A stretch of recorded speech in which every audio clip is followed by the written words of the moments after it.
दोस्तों, हम आपके लिए हर हफ्ते एक एनिमेटेड हॉरर स्टोरी लाते हैं। तो अगर आप हमारे चैनल की वीडियोस को एंजॉय कर रहे हैं तो अभी श्रापित साया को सब्सक्राइब करके बेल आइकन को प्रेस करें। जब से अंजलि के लिए आदित्य का रिश्ता आया था, तब से अंजलि की जिंदगी में अजीबोगरीब चीजें घट रही थीं।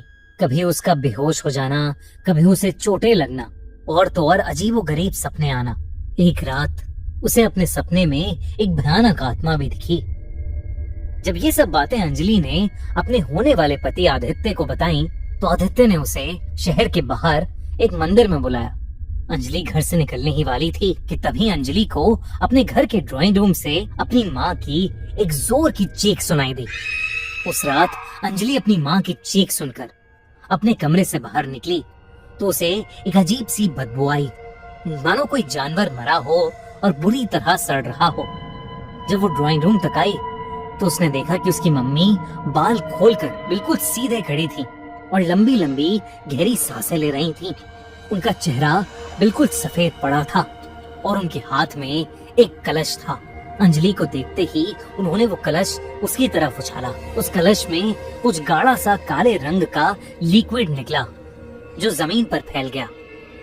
अंजलि की माँ नीचे जमीन पर बैठकर उस लिक्विड को अपने हाथों से समेटकर अपने चेहरे पर लगाने लगी। जब अंजलि ने ध्यान से देखा तो वो लिक्विड बहुत गाढ़े काले रंग का खून था। अपनी माँ का ये पागलपन देखकर अंजलि की चीख निकल गई।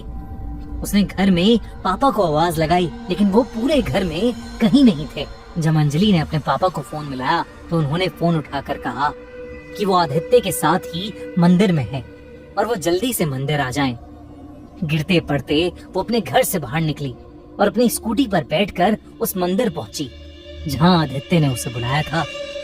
जब वो वहां पहुंची तो उसने जो देखा, उसे देखकर उसके रोंगटे खड़े हो गए और उसके हाथ से उसका हेलमेट नीचे गिर गया। वहां उसकी मम्मी की तरह ही आदित्य के चेहरे पर भी खून लगा हुआ था और वो एक हवन कुंड के पास बैठा हुआ था।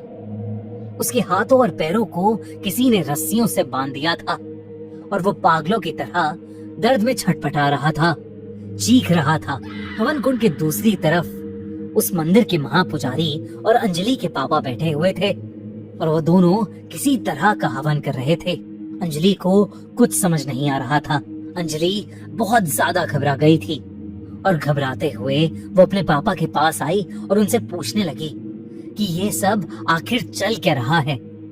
लेकिन तब उसके पापा ने उसे अपने पास बिठा लिया और कुछ देर शांत रहने के लिए कहा।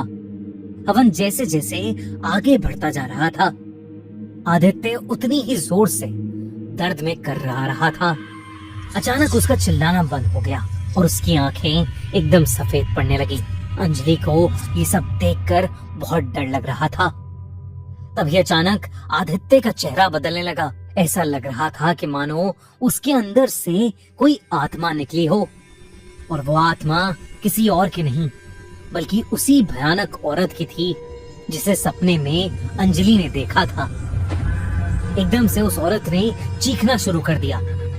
तभी उस महापुजारी ने एक कलश से पानी की कुछ बूंदें और हवन कुंड की भभूत उस औरत की आत्मा पर फेंकी तो वो चीखती हुई कहीं गायब हो गई और आदित्य बेहोश हो गया। आदित्य की ऐसी हालत देखकर उसके प्यार में पड़ी अंजलि का रोना छूट गया। वो आदित्य को होश में लाने के लिए आगे बढ़ी ही थी कि तभी उसके पापा ने उसे रोक लिया और अंजलि को कुछ ऐसा बताया जिसे सुनकर अंजलि के होश उड़ गए। उन्होंने उससे कहा कि आदित्य ने एक बहुत ही भयानक आत्मा कंड पिशाचनी सिद्ध की हुई है। कंड पिशाचनी की साधना ब्लैक मैजिक या काली विद्या जानने वाले साधक करते हैं। कंड पिशाचनी एक ऐसी आत्मा है, एक ऐसी शक्ति जो अगर आपकी हो जाए तो वो आपकी कोई भी ख्वाहिश पूरी कर सकती है। जिसने भी कंड पिशाचनी को सिद्ध कर लिया हो उसे पास्ट, प्रेजेंट और फ्यूचर की सारी नॉलेज, सारी विद्या प्राप्त हो जाती है। वो आपके कान में आकर आपको दुनिया के सारे राज बता सकती है। पर कंड पिशाचनी के तंत्र की साधना बहुत ज्यादा खतरनाक होती है। एक ऐसी विद्या है जिसमें साधक को अपने खून और प्राण का बलिदान करना पड़ता है। अपने पापा को खोने के बाद आदित्य को बहुत गहरा सदमा लगा। वो पढ़ाई में फेल होता गया और उसकी माँ की भी तबीयत बहुत खराब रहने लगी। सब चीजों से थक हार कर उसने काली विद्याओं का रास्ता चुना और तभी उसे किसी से कर्ण पिशाचनी के बारे में पता चला। आदित्य ने कर्ण पिशाचनी की साधना शुरू की। उसने अपनी नींद, अपना सुख, अपनी जिंदगी सब कुर्बान कर दिया।